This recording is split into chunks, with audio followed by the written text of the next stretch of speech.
All right, so we are going to talk about our listening God to start with, and then we are going to do a lot of discussing listening, different kinds of listening, what's all part of listening, and then move into just some pairing together and talking about listening, acting out what listening kind of looks like, and then having a big group discussion about listening. But I'll get into all of that. Let's just start with devotions. So the book of Exodus tells the story of the freeing of the Israelites from their captivity in Egypt. It describes how God listened to his people and responded to their pleas. In chapter 2, verses 23 and 24, we read, "During that long period, the Israelites groaned in their slavery and cried out, and their cry for help because of their slavery went up to God. God heard their groaning, and he remembered his covenant with Abraham, with Isaac, and with Jacob. God continued to listen to his children after that dramatic deliverance, responding to their needs and to their requests. Throughout the Bible, God hears and responds to prayers, cries, and groanings of his people. The psalmist wrote, "God has surely listened and heard my voice in prayer," Psalm 66:19. Before Jesus raised Lazarus from the dead, he looked up and he said, "Father, I thank you that you have heard me. I know that you always hear me. But I said this for the benefit of the people standing here, that they may believe that you sent me," John 11. One of the most important ongoing activities is listening to his people. God listened to people throughout the Bible, and he also listens to us. He hears us when we struggle, when we cry out. He hears our prayers of thanksgiving, praise, supplication, and complaint. He hears our spoken and unspoken communications. Through his prophet Isaiah, God said, "Before they call, I will answer. While they are still speaking, I will hear." Isaiah 65. God hears and responds. What a comfort, I thought. God's listening is genuine. I love these words. He's never bored. He's never too busy. He's not detached or indifferent. He's always paying attention and always staying involved. Genuine listening means empathizing, sharing in the other person's journey, hearing what's said and what's left unsaid. That's the kind of listener God is. He knows what it's like to live a human life and face the kinds of challenges we face because he became one of us. In Jesus, God responds to all he hears, to all our prayers, questions, wails, cries for mercy, complaints, and pain. He listens and he answers us by sending his only Son to share in our suffering and to show us the way to new life through his life, death, and resurrection. In the Bible verse, which is the orange one you got this week, it's also on the top of your outline for tonight, James says that we are to be called listeners, quick to listen and slow to speak. That's really Stephen ministry. We learn from these biblical examples that rather than rushing in with wise words and practical solutions, it's better to enter into the other person's pain, to listen, to understand, and to empathize. As we listen, God works through our caring to bring about healing, deeper understanding, and the abundant life that Jesus promised. Let's open with prayer.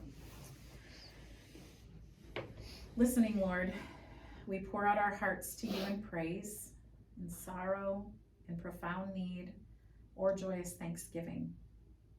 When we cry out to you, you are there for us. You're listening, you're caring, you're soothing, and you're healing. Lord, give us patience, compassion, and skill that we need to follow your example and be good listeners. Bless us tonight, Lord, in this time of learning. Pray that you'll use it to equip us to listen well.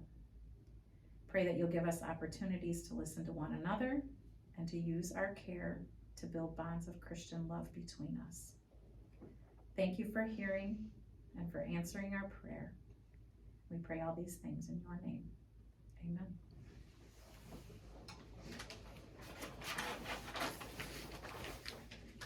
All right. That's what I need you to do. You're going to form pairs. You're going to spread out. You're going to face each other. You've done a lot of this already. And you're going to, tonight, there's a lot of designating of person A, person B, person C. All right, so right now in pairs, once you pair up, pick a person A and pick a person B. I set up a couple pairings out there. I would prefer if one pair stayed in here so that, I know it maybe sounds intimidating, but so that Bob has something to hear as part of the discussion. So do that a second, form your pairs, and once we form these pairs, person A is gonna tell person B examples of what you like to do and why. Person B, I know, sounds crazy, but person B is gonna do that, and person A is gonna look like they're ignoring the person that's sharing. So this is what not to do in listening. So things like, take your phone with you, give a posture that's not a listening posture, look around, ignore. Just ignore while some of these role playing tonight are tricky, but you just have to try it because you're gonna find yourself in situations where you're preoccupied with something and your listening might not look like what listening should look like. Your phone rings and you see it's your kid and you're like, I know they had a doctor appointment today, I really need, those are all ways that you would ignore in a listening situation. So form pairs. Person A, person B, okay? Person A, you're gonna tell person B what you like to do and why, so think of some things if you're gonna be that person. And the other person, person B, you're gonna ignore the person talking to you. I'm gonna talk or ignore. We'll do this for about 10 seconds. Says about a Okay. minute of it. Yep, so pick what you're gonna do. Go see. Quick, go do it. Yep. I'll call you back because we're gonna have a little discussion on it and then I wanna talk to you about what it should look like. I wouldn't, if I'd have known, Right? I would have got it. Okay, so go ahead, well, You're gonna be B and I'm gonna be A. I'm gonna be a B, you're gonna tell There me you go. all the things that you like to do. Yeah. Okay, ready, go. Yeah, you know, I really like the snowmobile, I've been snowmobiling all my life, it's just something that, you know, just has taken big hold of me and, you know, read magazines about it and think about it year round and, you know, just can't wait for that big trip.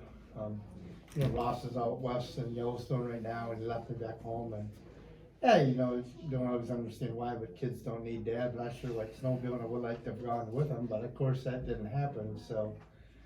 Anyways, a couple years ago, 5 years ago, bought new snowmobiles, so got 2 new snowmobiles 5 years ago, but this year we've only rode one time and, oh, you know, it's hard to believe one time, yeah. Thought it would be 8 or 9, but it doesn't seem like we're gonna get out again this year because the weather's so nice, so I'll have to find another hobby. I don't know what that'll be, maybe I'll start to knit or something, I'm not sure, but gonna have to find something to relieve, you know, just the strain. Pause. Oh, thank you. I can hear you I laughing, care less Rosalie, about that you snowmobiling. didn't. I just, you know, I like it, but- Come back in, I'm gonna give you another chance in a minute to have a redo. Ross really at one? Yeah, he is. She was like, Yeah, rude. you know, No, thanks. Some of the best rubbers. Oh, you guys make me laugh. This is great. Yeah, you go out there, you rent everything. It's consulting stuff. I kept thinking, what's she doing? Yeah, nobody I know. I mean, I think I know when. Like, are we starting? Oh, yeah, she's You doing know, it well.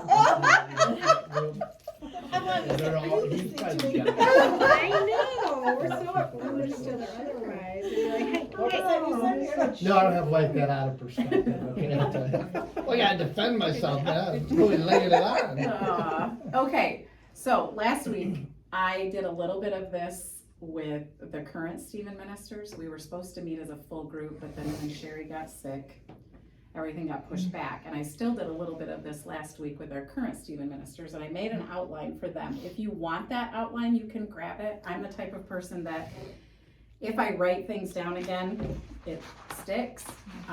There's a few extra things on there that are just kind of bullet points that maybe you won't have to dig back through material to look at. But I want to move into what makes you a better listener. These are just things to think about. I'm gonna tell you, this was kind of life-changing for me, getting to think about this whole solar listening piece of things. These are all forms of helping you be a better listener. So, when you're in a listening scenario, if you're with a care receiver, no matter what is going on in your life, if you are sitting with anybody, a church member, a family member, a colleague, whatever, having these things or thinking about these things really help. So sitting slightly forward is the S, leaning kind of into like you have this listening posture versus back and just, that relaxed, whatever. Sitting a little bit forward, I think, is helpful. You're leaning into what they have to say. Then you maintain an open, relaxed posture. This was a biggie for me because I'm an arm crosser. What? Yeah, I don't get that. I know, I'm an arm crosser. My brother is an arm crosser, and I have to catch myself. That is not it presents like, I don't care. not even, and I don't care, but almost like you're, okay, go on, kind of thing. That's a big no-no at the funeral home. Yes, it's having that kind of open posture. I think about that all the time whenever I'm talking to people now, because I had to get rid of that bad habit. So having an open, relaxed posture is way more inviting. Look into the person's eyes. This one, be a little careful with. It's not a staring kind of thing, but an attentive kind of thing. Also, in certain cultures, staring or looking at somebody is offensive. So, think about that. We don't have that much here in Stephen Ministry where we're with a different culture, but that's not to say it wouldn't happen, and be sensitive to that. Middle Eastern cultures especially. So a good looking posture, but not a staring, not an overdoing. And again, from last week, read them a little bit, read their feelings, read their emotions. If it feels like a lot, gaze your glance somewhere else, but be paying attention. So pay attention, the A, to what the other person is saying, so that you're able to reflect back, okay? Or be able to answer, be able to reflect what they're thinking about, okay? And then reflect what the other person says. In case I forget, when we do reflective listening, on page 58 in your reading, if you flip back, in fact, I might make a card for you with these. These are really helpful. On the bottom of page 58 are some reflective listening responses. And later, after our break, we're gonna do some reflective listening. So you're gonna want your book with you, because there's a little bit where this is a big deal, where you're gonna want these in front of you. I know a past Stephen minister, she's not at our church anymore, had a card with these things on it because she was worried about how she would be a reflective listener, and she just kind of had them with her all the time so that she could respond back. I would like a card. Yeah. That would be great. So it's just helpful. Once you get a little better at it, you don't need it as much, but in the beginning, when you haven't met with people that often, it is really, really helpful. So now, thinking about these things, go back with your partner, okay? You're gonna go back with your partner, and we're gonna try again. This time you're gonna practice solar listening. This time person B gets to be the talker, and you're gonna share with person A what you do not like to do, opposite, and why. Okay? But now, pay attention to solar listening. Think about your posture, think about eye contact, leaning in, all of those pieces. Not over, not not too much back, but a good listening posture. Go. So what you do not like to do in solar listening. This is pretty easy.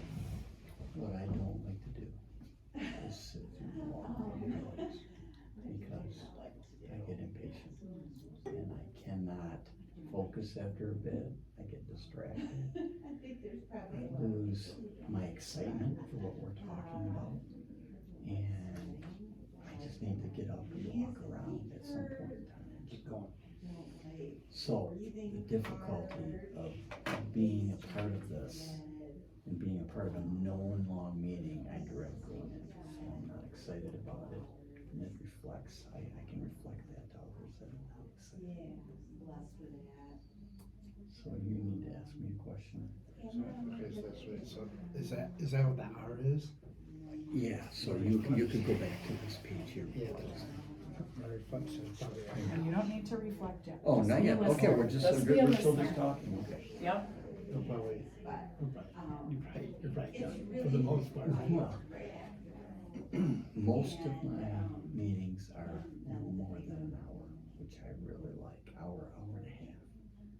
This happens to be 2 hours, so it's a little bit longer than my comfort zone, but I know it's important, so I can focus a lot. If you don't, like for example, these church meetings recently that we've had with the relation can be really getting to some things we need to get to at the end because everybody likes to hear themselves talk at times. I'm just trying to be honest here, so I don't like We're good. We can go 45 seconds, we're men. We can get most things done in less time than that. See if she calls it a minute. Am I supposed to- I was being honest too, that was me as honest as I can be. And you know that privately, that boomerangs with me. Then the focus thing, right? You got a million things to do in the day. Like when I come here, as I said, the transition would have had, chewed out, but a customer had no business getting chewed out. Oh my goodness. And it's like, it's a new customer. I'm bending over backwards doing boomerangs for them, but he's frustrated. But the reason he came to me is because the old person he dealt with didn't do anything for 10 years. And I get 10 minutes, and now they're like, are you kidding me? I'm this close to investing 20 grand. You had some good questions at the end. Like, why don't I just pull the 20 grand away and be done? You guys are pros. You know, you don't know I'm what you're getting saying, that already. you know? So that's awesome. I need like a half an hour See, to warm up. you know, when you're We'll be here that long. Okay, so Process. go to your focus notes. I am a defender of process, right? All right, Let's focus see. note 2, which is kind of at the bottom under the solar listening in your book, page 61. It's also up on the screen, so no big deal. Let's talk about this a little bit. How did the speaker feel when the listener was not paying attention? So if you were the one talking to the person. This is that the was- first exercise. Yes, the first exercise. When you were the one talking and somebody wasn't listening to you, how did that make you feel? Can I be a student today and answer questions? Oh, absolutely. I was planning on that. Confused. Ah, great word. I was a little uncomfortable. It's like, Rosalie. Yeah, no doubt that. I'm sure it makes you feel, like you don't care. I'm quitting. Do you feel like you almost have to repeat because they didn't get what you just Yeah. said? Mm-hmm. Mm-hmm. Now, put the shoe on the other foot with that. Think about if that was your posture and a care receiver needed to talk to you and you weren't focused and listening. Yeah. Okay? You have to kind of remove yourself that it's not about you and you're there to listen. Even though you're present, power of presence is powerful, but you still have to be listening. You won't always have the right thing to say. I'll tell you that right now. Mm-hmm. But that you are listening is so, so important, okay? So you get that. So how did the speaker feel when the listener was really paying attention? I felt a little on the spot, put on the spot, Okay. like a little Honest. uncomfortable with all the attention, honestly. Yep. I'm not used to talking at length to anybody. Mhm. Without a response. Without a response or what, yeah. Mhm. But she did have That's a a couple good good point. questions at the end, Great. and that kind of helped me keep going. Okay. You know, Yeah, I so. think I was stuck in like, where does the conversation piece kind of Mhm. come in? Because it did feel more like I was auditing versus Mhm. being a part of the conversation. Mhm. And yet that's really gonna happen, right? You're gonna run into people where they just need to, just, so you're gonna have that run on, and you're gonna have to find a way to just listen longer, or in Christian love, Right. not cut it off, but I mean, But your job is kind of like giving Right. it a little gasoline to keep that going, to get where you want to go with right, it. exactly. Mhm. So we're gonna run into that, right? Well, and you're working on building trust, right? So you have to have that open posture, ear, whatever, so that they feel free to share. You will have meetings where you hardly say anything because you are that person that they can talk to, dump on, share probably things that they don't really want to share with their family. You just don't know. I mean, I've had times where I didn't say much at all. I shed tears with them, but hardly said anything. And that's powerful too, right? Just be there and be listening. If you feel, like you said, you're the auditor, or you're just, that's when those reflecting pieces come in. There's a little break in, what people are saying, and you can go back to those questions. Is this what I hear you saying? I heard you say, is that what you meant, or did you mean something else? And, that at least breaks the conversation a little bit, and you don't feel like you're just taking inventory of what's going on, or feel on the spot. A response here or there, if there's a place for a response, is good. So, Like Rosalie was telling me something that she does that she doesn't enjoy, so I was like, oh boy, now what were those things, But I just said like, oh, I'm sure that's really hard for you, or Mhm, just kind of, I mean, is that yep, right? Yep. totally, Or kudos to you for, right. Or I can understand that would be hard. yeah. Or, I've felt that way too. You can, give a Sure. Okay. teeny example of something that, shows some empathy, because you're showing that you understand what's going on. I hate running too. Pardon? I hate running too. And sometimes then you're in the boat together, right? Mhm. You're in the boat together, But if you're not in the boat together, right? do you, I guess I'm saying, not lie, but do you play along anyways for the In a greater way. good? In a way, you might say something like, I can understand where that would be hard for you. Okay. You're not putting yourself Mhm. in it, but you're understanding that that's a hard space for them. Okay. The reading this week gave good examples of that too. It does, Mm. it does, yep. So, great. Did you learn anything from this activity? I think that was kind of real, I just also felt like, okay, this is what I'm gonna run into. I mean, maybe more for the first time, in these meetings, wow, this is gonna be something that does happen. And everything else is all good role playing and all that, but this is real. You're gonna run into people that are like you, not like you, have things that you agree with, not agree with, and how are you gonna react and pull them through and be that helper to them, right? Mm-hmm, mm-hmm. I feel like the sola is maybe easier than the R, but Yes. but the sola, you still have to feel like you're doing it genuinely. Mm-hmm. And it's one thing, I can sit slightly forward and I can have an open, relaxed posture, but I still might feel fake while I'm, like I'm trying to do all these things, and my mind is not just genuinely being present, Mm-hmm. and getting kind of past that hump of not focusing so much on the A, B, and C's of Mhm, this, but then mhm. just taking that and doing that with being natural. Mhm. The more you spend time with your care receiver, the more natural that becomes. And the longer you're in this ministry, you hone. This is a hallmark of Stephen ministry, is to be a listener. You will hone this behavior. It really is, like I said to you a couple weeks ago, it's changed how I approach things. It really has been life-changing. I was a fixer, I was an arm cross, I judged, I was quick to respond. I don't have that as much anymore. I look for the hurting, and you just wanna listen, let them share. Go ahead, Julie.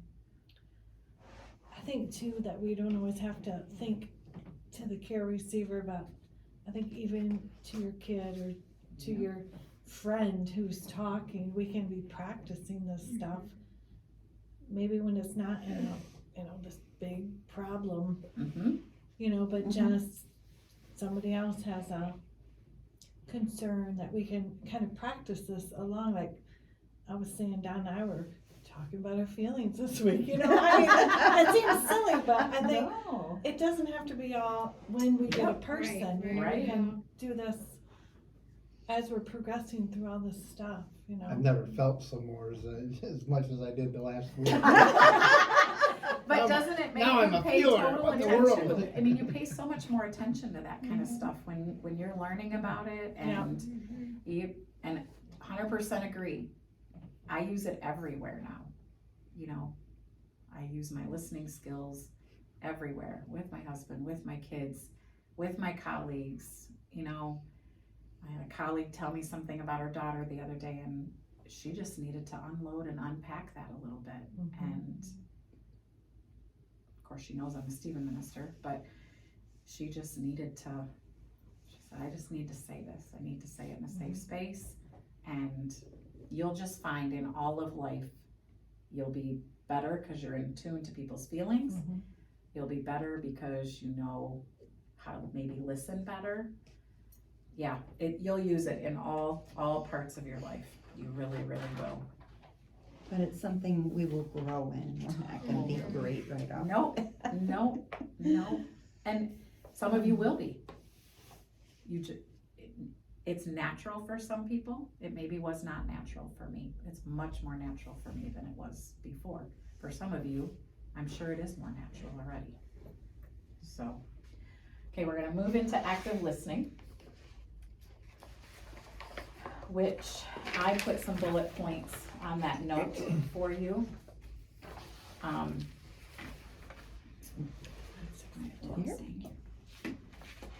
That active listening is on 62, 63.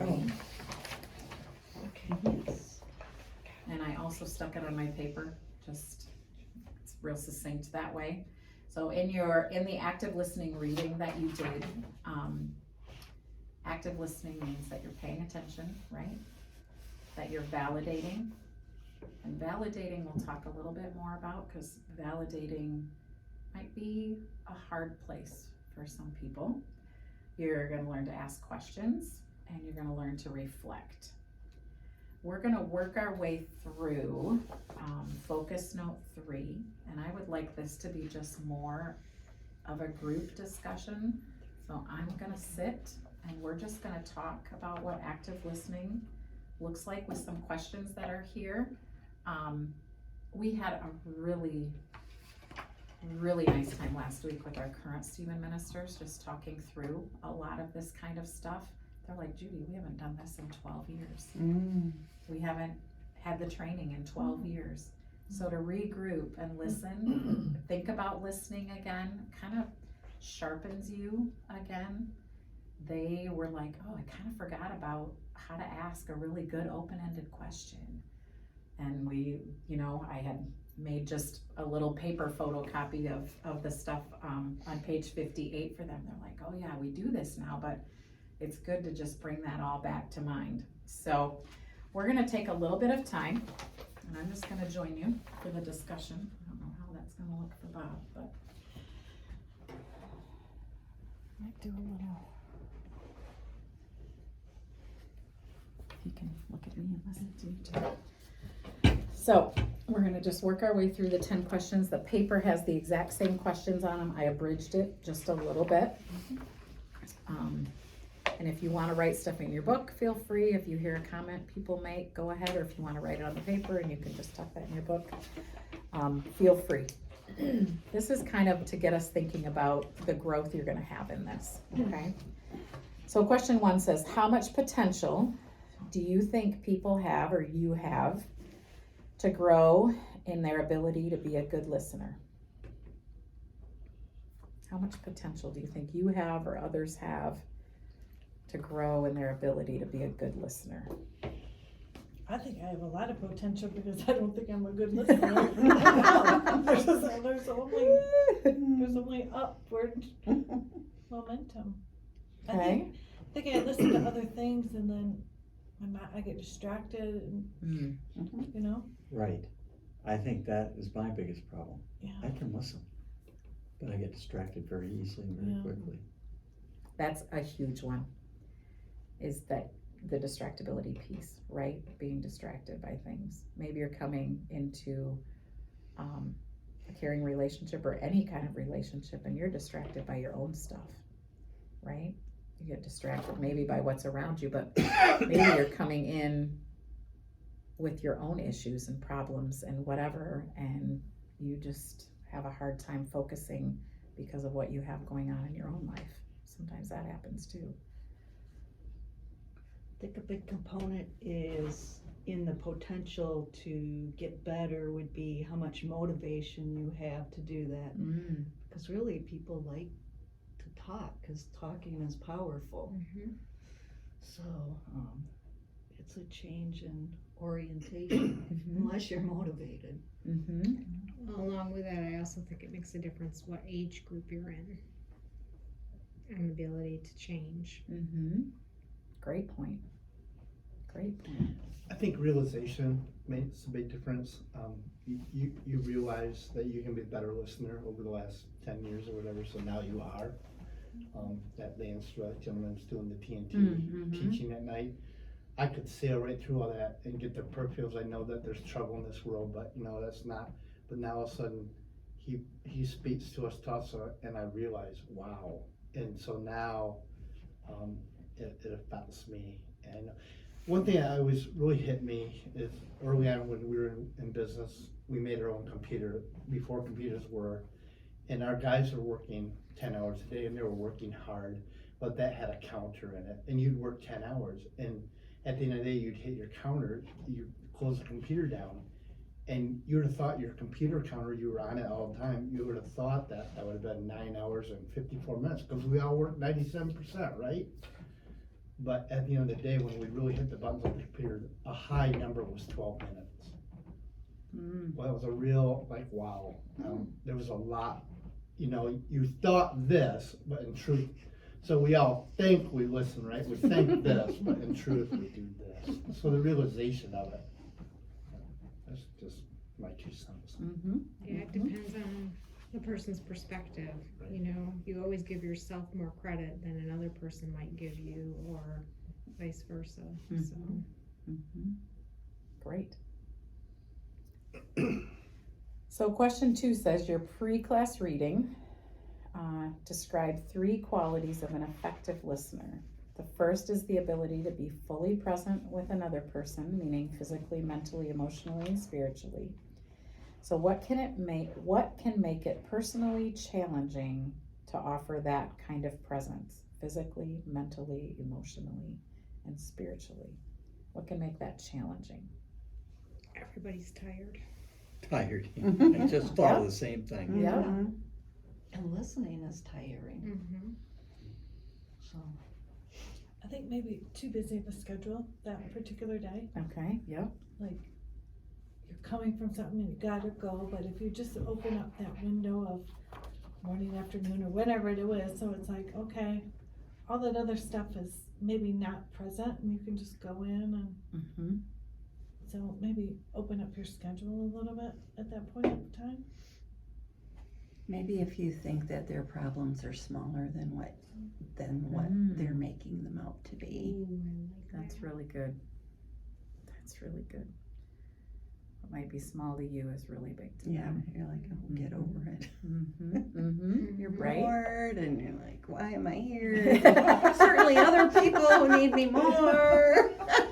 Yep. Yeah, you can't really be judgmental either. Mhm. No, no. Or if you think there's like an obvious solution to their problem and they just don't even see it or care to Yeah, do it. and you're like, Mm-hmm. man, I wish I could just Like, tell them. yeah. That's where the reflecting will come in, Oh. right? You hope that they hear themselves Mhm. and then, you Mm. know, can Light circle bulb. back. They'll have a light bulb moment, right? Good. So the second quality of an effective listener that you read about is empathy. What do you think helps a person have empathy? I just did a book on empathy with my second graders, a group of my second graders this week. I think having been through some tough things yourself. Mm-hmm.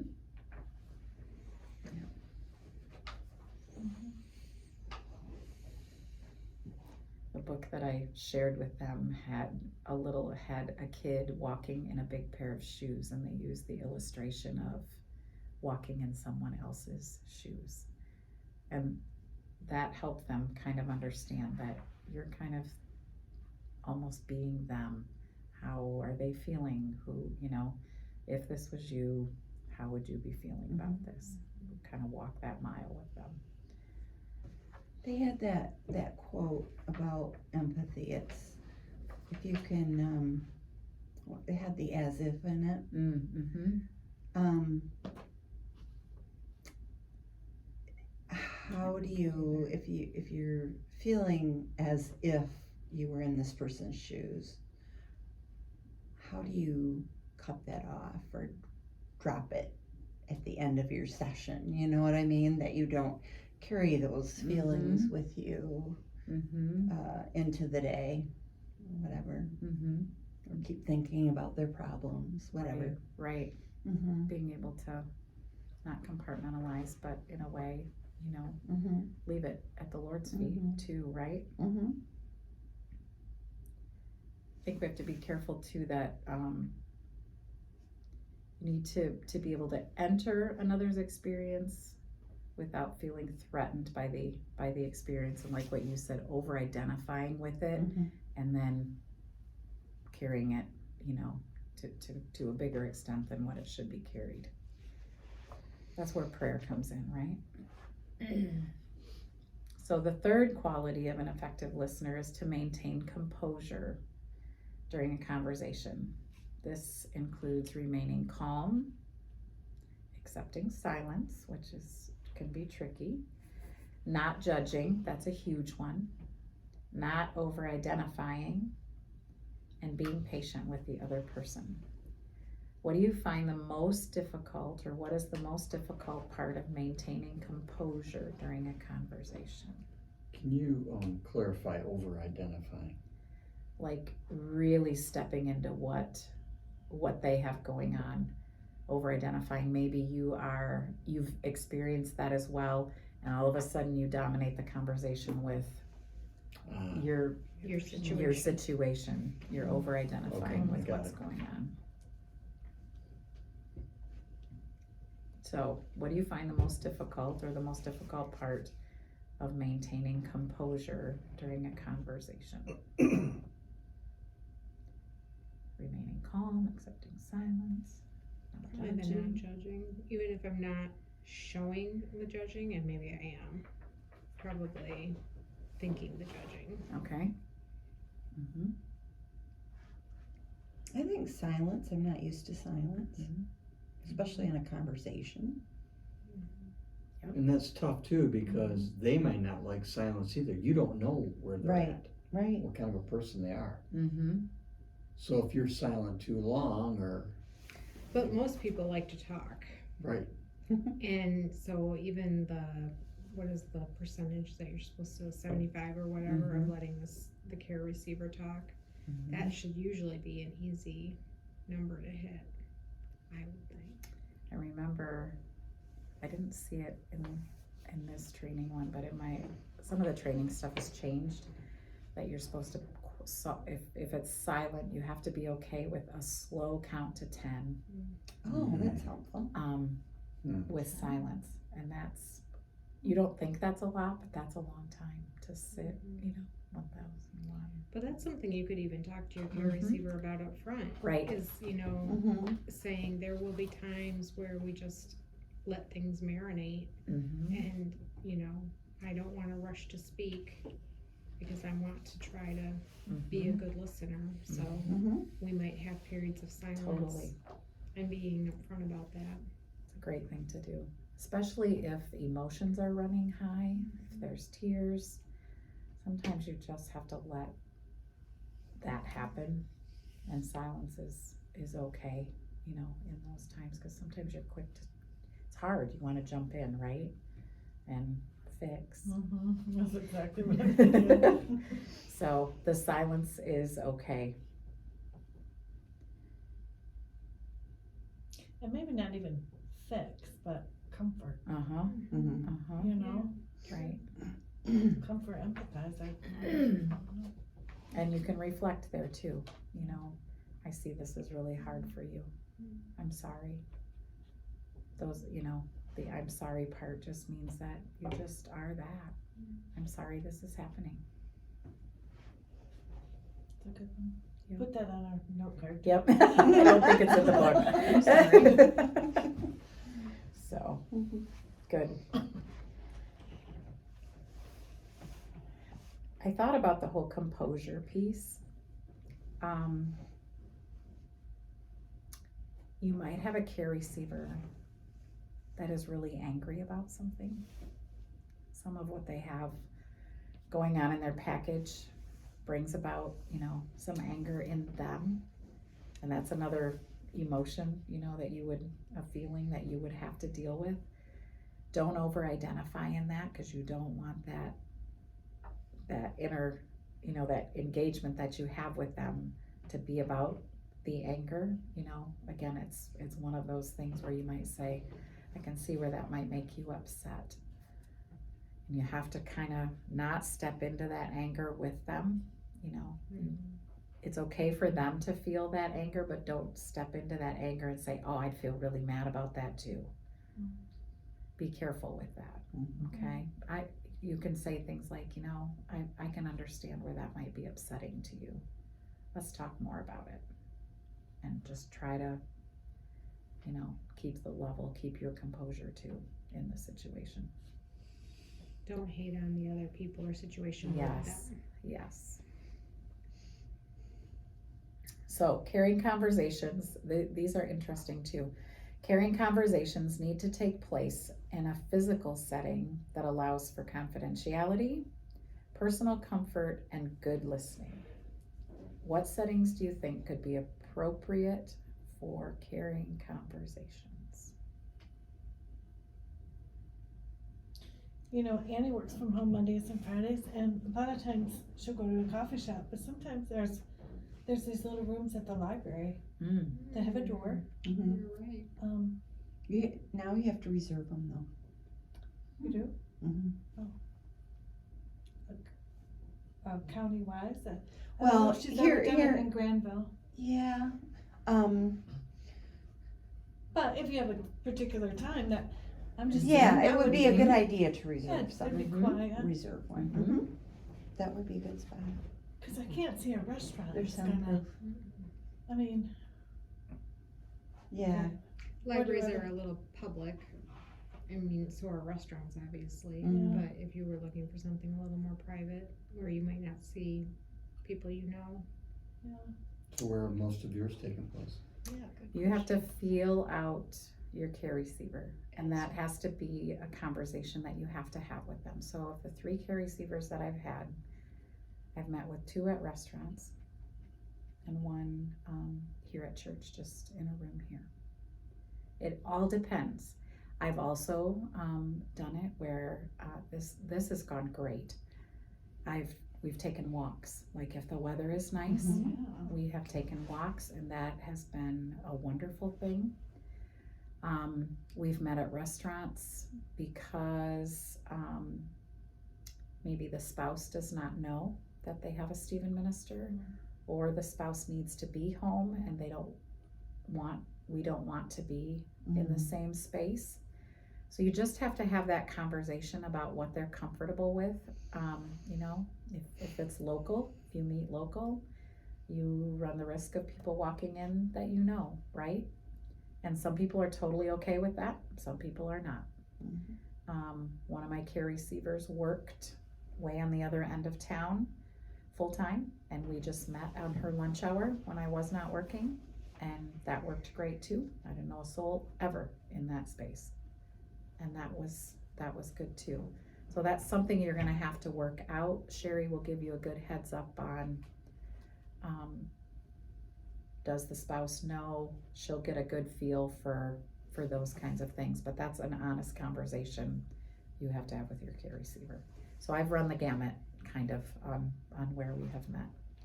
Walks, a park is a good place to go if you want to be outdoors. Go ahead. Why wouldn't somebody, do they have a problem with their spouse? Is that, and they're talking about them? Is that why? Okay. So it's not just that the spouses, those Stephen's ministers aren't worth anything. No. Okay. It's more because they need another avenue to be able to talk about things, and there are struggles within a marriage. I do wish church had like a couch or a club chair kind of situation. Yeah. Maybe that's coming if.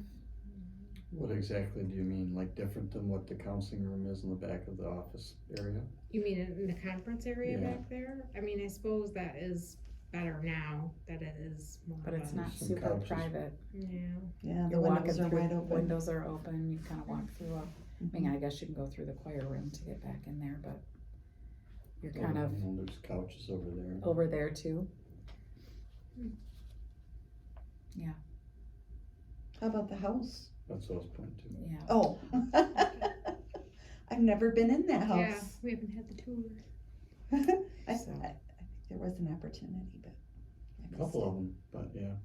I don't mean to digress, but Yes. one thing that I had thought when I was going through some of this material was, having been through Stephen Minister myself, like having to reread the thing I had to sign, because up front here for the class, to know sort of some of the questions that you guys have been asking, I think are answered by, this is sort of the agreement up front, Oh. that, you know. So I don't know, I Yeah. hate to steal No. any thunder, No, or I'm sure we're gonna get to it. We're gonna but get to some of that, but kind of I kind of felt like, I wished it was earlier. okay, Mhm. okay, that's good That to would know. answer questions. Yep, yep, that's good to know.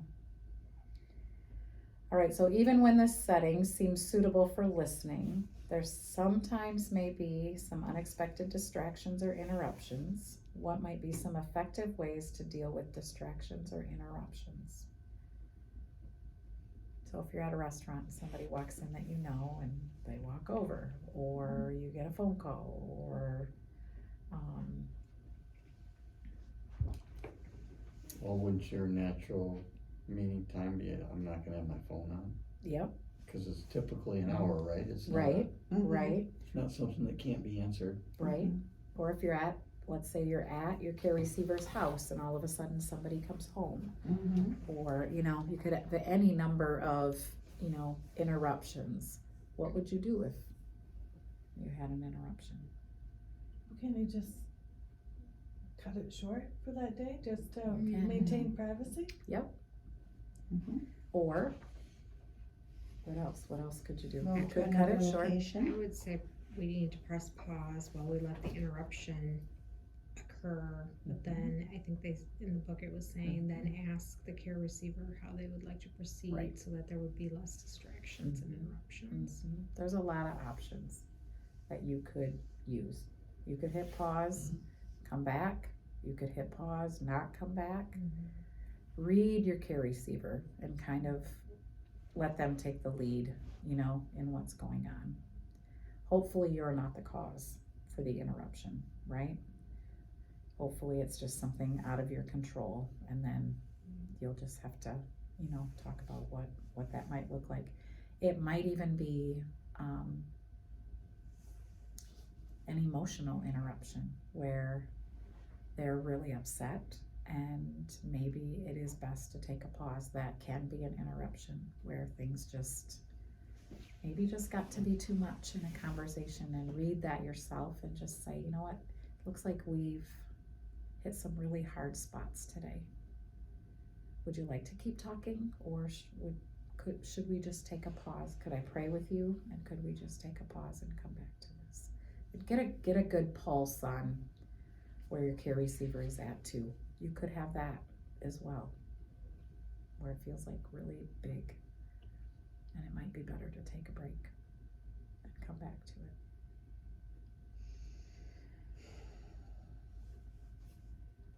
All right, a key part of a Stephen minister's role is to listen for the care receiver's feelings and help him or her recognize, accept, and express those feelings. What has helped you? So now dig into last week. What has helped you be effective in listening for others' feelings?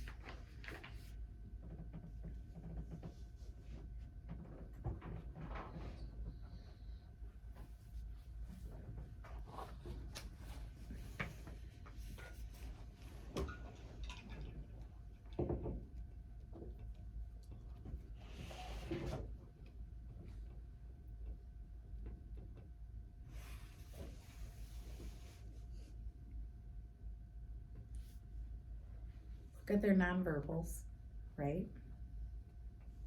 Look at their nonverbals, what's going on with them. Try to read into what you see maybe their feelings are, right? Ask those open-ended questions. Try to get them to talk as best you can. You're going to be able to feel from their tone of voice, from their posture, probably, what's going on with their feelings. Some people will struggle at the beginning to talk about their feelings. That's a hard thing, unless you're a spiller and they're so full that it just has to come out. That people talking about their feelings can be a real struggle at the beginning. They don't know if they should trust you, but it's going to take time. Is it okay to do a little bit more small talk at the first meeting? You're going to have that. Yeah. That's going to be way more natural. And even most meetings, you're going to start just with the niceties of life, right? Let's just set the tone of comfortability and making this space feel safe. But you will get into feelings. And be as encouraging as you can, as affirming as you can, you know, that what they're feeling it's okay. It's okay to feel that way. You're not gonna tell them how they have to feel, because they're gonna feel the way they feel. And then don't be judging, you know, don't judge what they have going on. So part of active listening is paying attention to the other person. And now pull out your solar a little bit, but what does it mean to pay attention to your care receiver?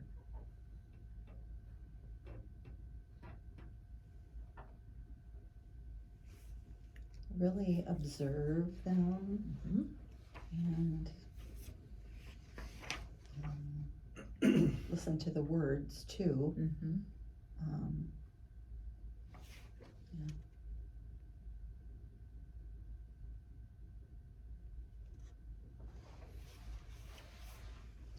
Show interest.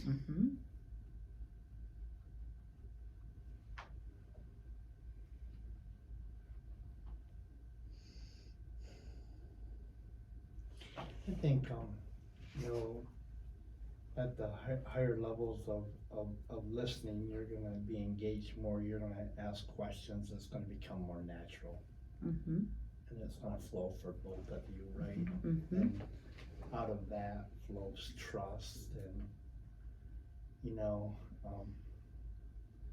always go back to, you know, we now will be there for a reason. We weren't just called out of, just picked out of a pew and go do this with no training. We have some training, so we're going to pull back on that. I was at work, I apologize from there, but sometimes you get in a conversation and one of the employees is going and I pull back, I go like, now remember, we're in a different position and we're paid in a different way, and that's not true here, but we're gonna be professional first, that's gonna call us to a responsibility. So you just use the word, it's not gonna be here, you don't use the word, we're professional, but we're there for a reason.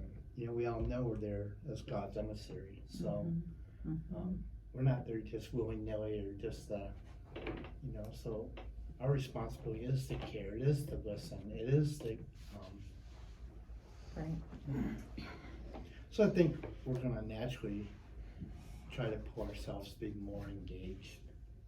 Training's gonna help you a Yeah. lot. The The training's training is gonna, right. and you're, by having had this training, you are gonna offer somebody a huge gift You can see that already. by being able to listen and by being fully present with them so that they can open up and feel what they need to feel and share what they need to share.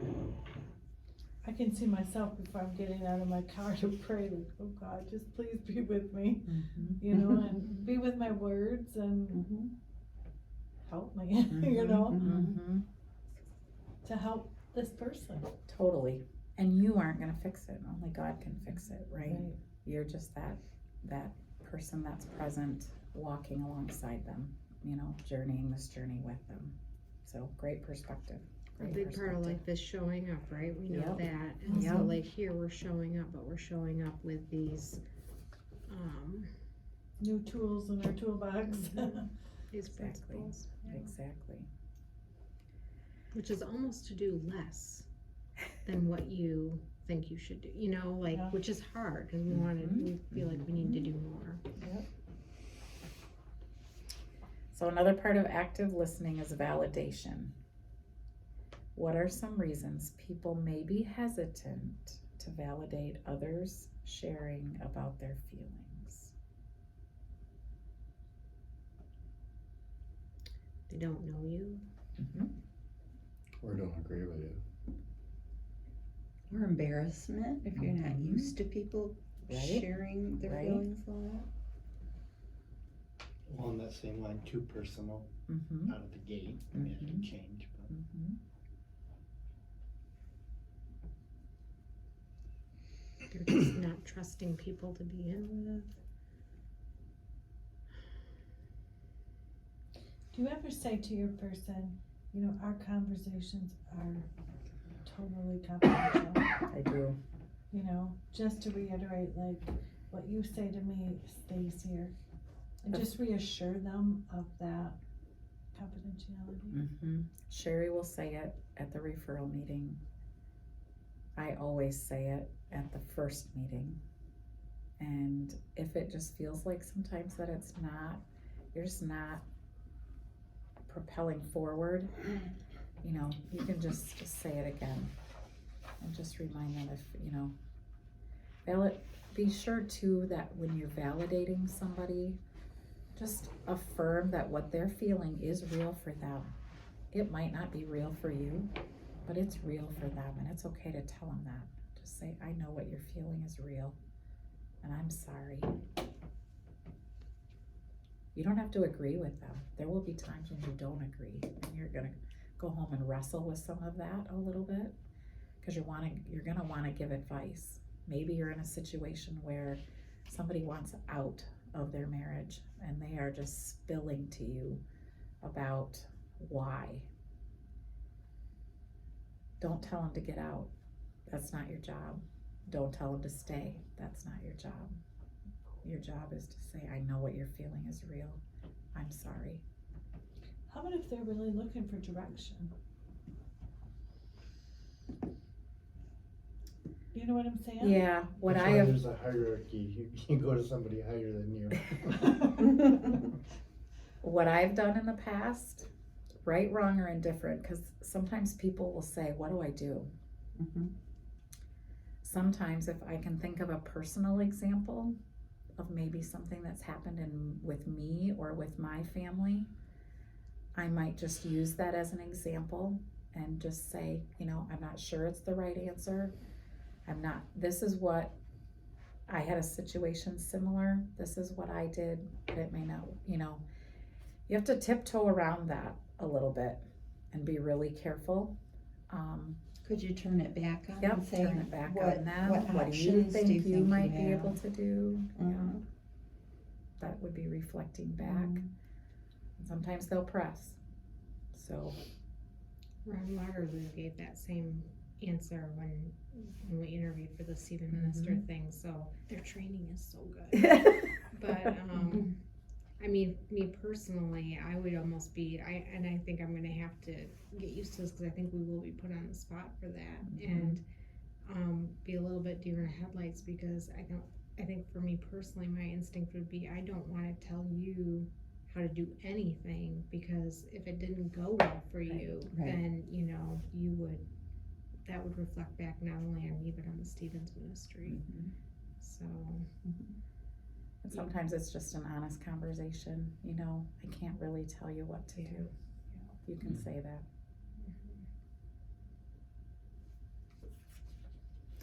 But we are at some point in time, we're gonna be just guided in some helps, aren't we? Like, at some point in training, like, if someone's really asking, what should I do? You can direct It's them not somewhere. the soldier never makes a decision, Mhm. but there's gotta be generals, Mhm. you know what I mean? So You we can would come guide to them. you or Sherry and Yep, say, yep. this is my situation. And that will, it will come up in supervision, and that will be your place to talk, Yeah. to say that. And then you'll get some advice about how to move forward with some of that. And it might be beyond Stephen Ministry. You could probably, just ask for more time to think of it, about it too, it's such a big Right. problem, obviously. Yeah, let me You think know, about that, let me Yeah, pray see about if- that. Yeah. I'm going to supervision next Thursday night. I can bring it up to my group, there's Yeah. different ways Yeah. to go about that. So question 10 says, another part of good listening is asking questions, particularly open-ended questions. What makes an open-ended question more beneficial than a closed-ended question for listening? Just more conversation, more information. I think an open-ended question is it's just more warm. It's not stark, it's not. Mm-hmm.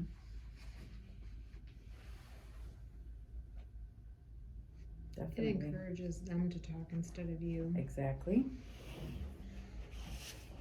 There's not much reflection in a closed-ended question, right? There's way more reflecting in an open-ended question. I like what it says here in the leader's guide, lets the other person know you're interested in what he or she is sharing. Mm-hmm. And a closed-ended question can also sort of be trying to fix something rather than. Mm-hmm. And it kind of stops the conversation, Mhm. period. A closed-ended question does. Shut it right now. Mm-hmm.